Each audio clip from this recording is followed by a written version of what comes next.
Good afternoon.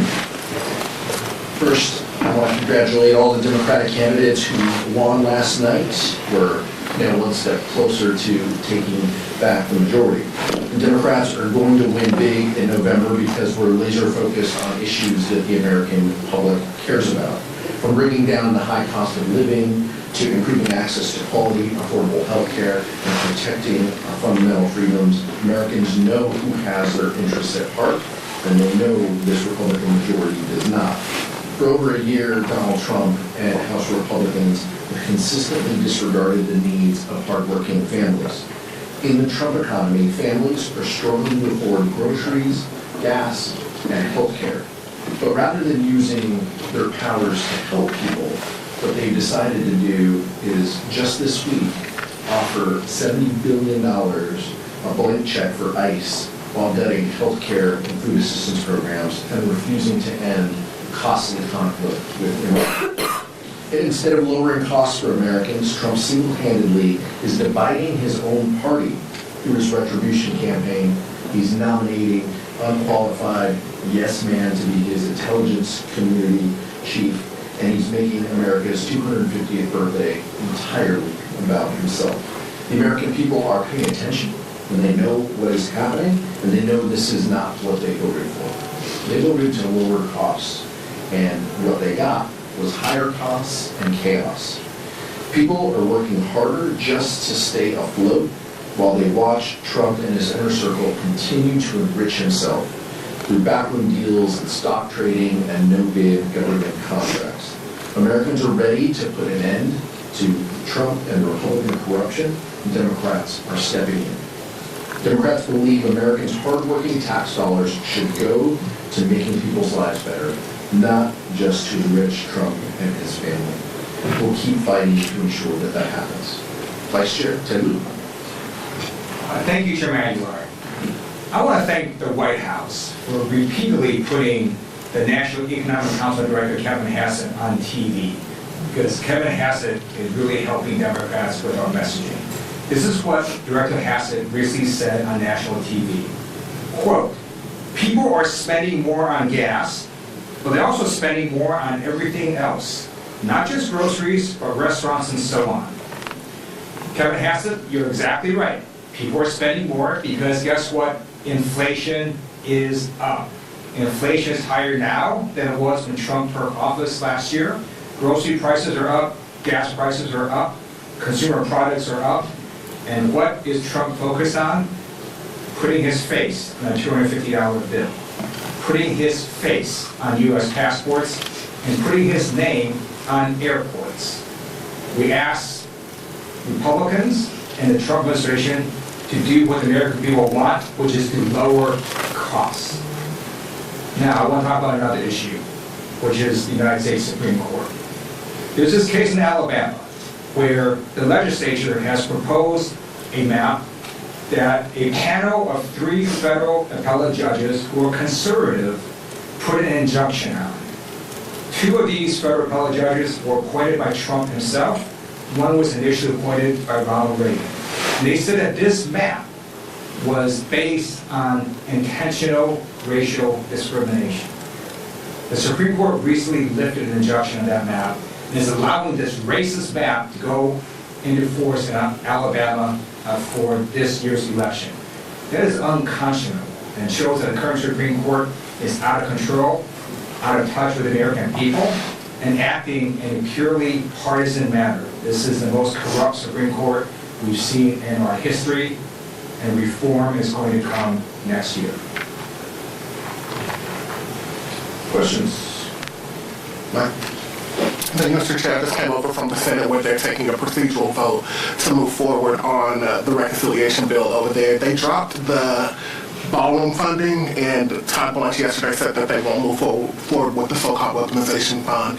Those 2 issues have been very central to some of your criticisms about the bill outside of the underlying $70 billion for ICE and CBP. I'm wondering if the bill comes over to the House, which there's a long way to go, but if the bill comes over to the House and the ballroom funding isn't in the bill and the kind of weaponization fund is not a part of the conversation either.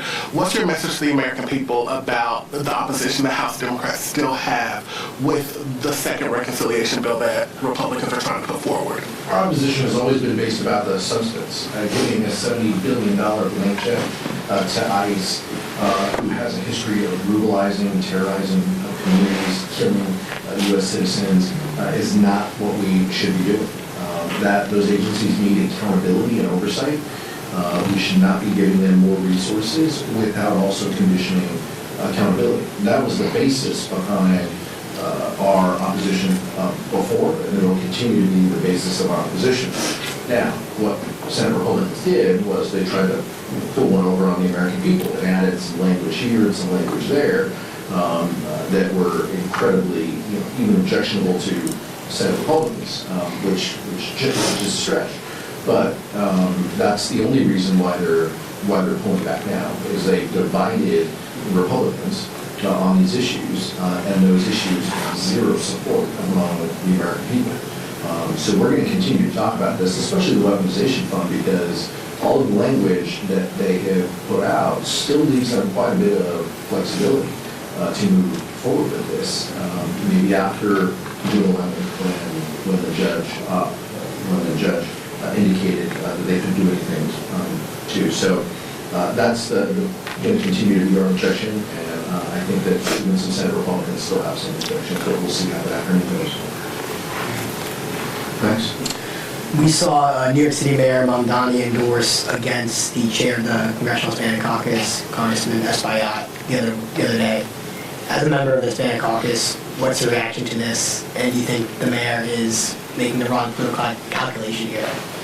Well, look, I can't speak to the mayor's political calculus here. That's not my job. What I can speak to is the job that Graham Espaillat does on behalf of leading the Congressional Hispanic Caucus, as well as a member here in Congress.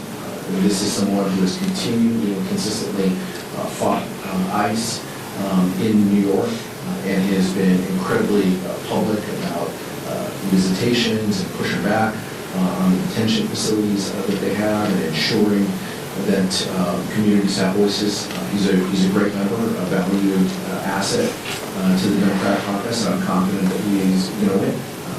That's what we're focused on, and I can't speak to what the mayor's political calculus is, but if it's focused on effectiveness and serving your constituents, and Adriano's doing the work. What do you plan to vote on Rashid Tlaib's Lebanon War Powers resolution? I guess what is Democratic leadership's position on that more broadly? Continue to have discussions. I'm not sure that it's been called for a vote right now. I think that there's still some uncertainty as to when that will come up for a vote. There's been discussion about making some changes. So I think the first threshold question is, what are we voting on? Are we voting on what was kind of populated and the language that was out there, or are there some changes to the language? The language that she put out was based on an earlier resolution that she offered, which is another set. So once we have final text and we know when the vote is going to happen, then I'll have something to share, and I think members will be more open about their thoughts on the resolution, but we'll see what happens. Yeah. I want to ask about this reported ethics investigation into Congressman Jimmy Gomez. Have either of you had the chance to talk to your fellow Californian about it, and is this the kind of behavior that you find acceptable in the caucus? I read the article like everybody else did, and I think he's indicated that he's going to be forthcoming with the ethics committee. We have said that ethics should have the resources that they need to do the job, and that means investigating and providing oversight to members. I genuinely believe that if there's something there for ethics to investigate, then they should have the resources to do it, and they should have the resources to do it in an effective way, in a way that meets some time thresholds. He's been very honest, according to the statement. He's been very honest about challenges that he's going through on the personal side, and I'll leave that between him and his family to work through. I have a question for Vice Chair Liu. These are my favorite questions, and all of you should take note. Thank you. This is as AI Task Force co-chair. Do you think that President Trump's executive order on AI goes far enough? I guess would be the first one. And then a follow-up is, how should the United States be working on AI to protect ourselves from AI threats in cybersecurity? I do not think the executive order goes far enough. I don't think a voluntary system does very much. I think we need to have federal legislation. And unfortunately, the entire strategy of the White House and of House Republican leadership has been to suppress legislation at the federal level, suppress legislation at the state level, and let the AI industry run wild. And that has caused a massive backlash from the American public. The American people are just asking for reasonable guardrails, and that's why Democrat leader Jeffries created an AI commission to put forth a framework for when Democrats take control next year, what we would do. Are you concerned about how long that might take? Do you think that it might be too out of control by next year? It's moving so fast. Well, that's why we have states that are passing laws and have been passing laws, and until Congress is able to act, you're going to have states do this in the meantime. Are you or any of your members meeting with Mr. Altman? I know he's on the Hill this week. I will be meeting with him later today. Thank you, sir. Just wondering what kind of involvement does our leadership have with this push by both heads of the women caucuses and women conference on the Republican side to kind of form a task force to investigate how sexual harassment is reported here in the House? How involved is leadership with this? I knew Leader Jeffries had a number of discussions with Teresa Leader Fernandez and Teresa and the cabinet are kind of leading that kind of working group. Based on what I've read, they have both been empowered by Speaker Johnson and Leader Jeffries to engage in conversations. We'll see what the products of those are. I have not had a readout of what the byproduct has been or any timetables. They would be in a better position to talk about that, but I think this is something that, as a whole, the Democratic caucus and the leadership team supports, and that type of member-led involvement to decide what thresholds and what resources are necessary to get to the oversight and accountability that the committee is charged with seems reasonable to us. Thank you so much, Max. Yes, one more for now. We saw the governor's results last night in your home state. Looks like Javier Becerra is going to advance. Are you going to endorse him for governor? Yeah, Javier will be I voted for Javier. He'll be the Democratic nominee. I'm sure as a delegation we'll do something to continue to support his efforts. And up and down the state, our candidates and ourselves included are going to be on a ballot with him. So we're invested in his success. We wish him well. He's somebody who we all know, and when the vice chair and I came to Congress, he was in this position and a leader here in Congress, and obviously went on to do state work as AG and Secretary of HHS. A great individual who's going to do a good job, and we'll be more public about what that looks like. The delegation. Andrew, last one. Yeah, there's the potential for a lockout in California's 6th district with Kevin Kiley, who's now an independent, in first, and potentially a Republican in second. If that's the case, I'm wondering how the Democratic caucus might approach that situation, especially given that that's effectively a Democratic-leaning district now. It's not going to happen. You're confident that I'm confident it's not going to happen. A Democrat's going to get into the top two there. Is the only person I think under this dome who has seen this firsthand. I've got some experience being locked out of and having two Republicans advance in a Democratic seat before your all time. But take a look at 2012, Pete Aguilar. But Pete Aguilar 1.0 as the staff calls it.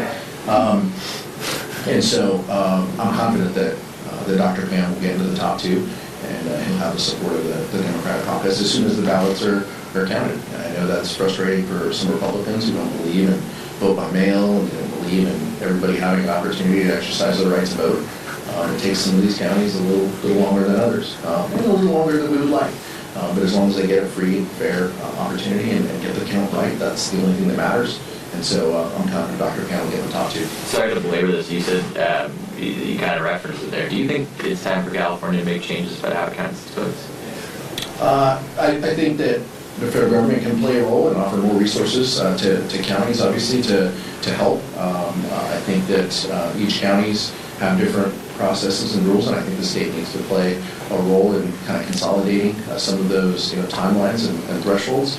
But ultimately, fundamentally, it just comes down to a volume thing. I mean, every voter gets a mail ballot, and many of the voters, my household included, voted in the last 72 hours by mail, putting it in a drop box. And so sometimes, when the votes come all at the very end like that, it's going to take professionals a little longer to count. But I think that it's reasonable to have those conversations, and we'll abide by whatever the rules the voters put into statute or the state legislature deems is appropriate, working with county officials. Thank you, guys. Thank you.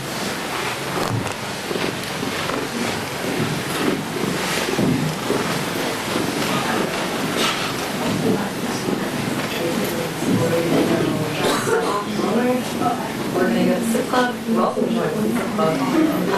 Let's do